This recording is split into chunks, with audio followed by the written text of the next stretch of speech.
Tor zur Dichtkunst. Er ist's von Eduard Mörike. Frühling lässt sein blaues Band wieder flattern durch die Lüfte. Süße, wohlbekannte Düfte streifen ahnungsvoll das Land. Veilchen träumen schon, wollen balde kommen.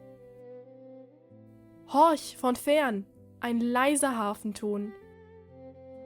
Frühling, ja, du bist's, dich hab ich vernommen.